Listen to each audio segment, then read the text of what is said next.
Gaurav, Sawant and Geeta, Mohan are both with me. They've been tracking this story very closely. Remember, India Today, the only channel reporting from Canada at this point of time as well. Gaurav, we've just seen, we don't have very much to move on except the things that the Canadian Prime Minister has said on 5 occasions since September 19th. There appears to be a visible sort of climb down.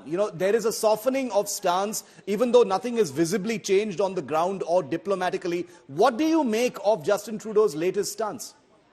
So Justin Trudeau does realize he's isolated. Justin Trudeau does realize both within and beyond his borders, people are saying, show us the evidence. If you've made such a huge claim, and that too in the House of Commons, accusing India, and not just made a tall claim, you've also taken action. A top Indian diplomat has been, told to leave Canada. If such hard action has been taken, on the basis of what information, on the basis of what intelligence, on the basis of what evidence, and none of it has been put out in public domain except pressure being mounted either by Canada or through the United States of America, where US also asks India to cooperate. And India has stood very firm on our ground, saying very clearly, show us the evidence. We are willing to look at evidence. Point 1. Point 2, we've given a mountain of evidence on terrorists, extortionists, extremists living in Canada and trying to destabilize India. If you're a strategic partner,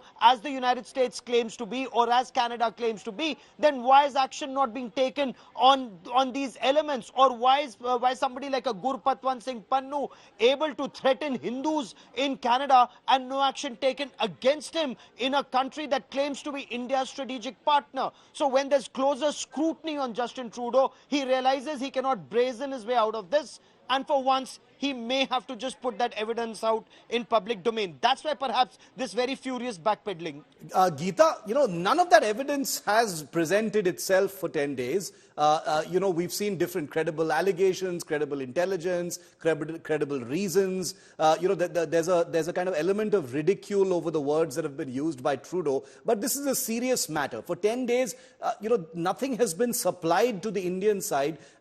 Is the Canadian Prime Minister or his team, are they backing away from those allegations? What's the sense you're getting from the Indian government?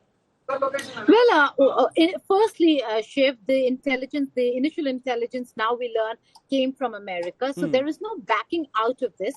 What we are learning and we're given to understand now from the latest reports that are coming in, Shiv, is that during the meeting between Jaishankar and Blinken, that Blinken did raise the issue of the killing of Nijjar.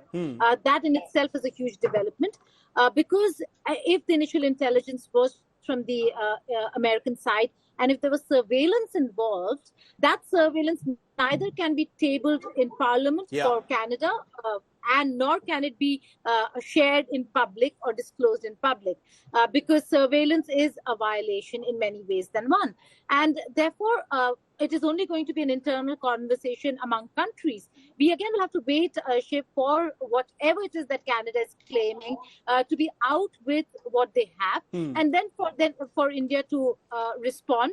India has already rejected all these allegations, saying that there is no Indian intelligence. But if there were elements not Indian within Canada who were involved, then I do not think that India would have a problem in cooperating with investigations. But squarely blaming India or accusing India of being involved is something that India will completely not accept. And it's something that will take down or has really brought the India-Canada ties to a brink.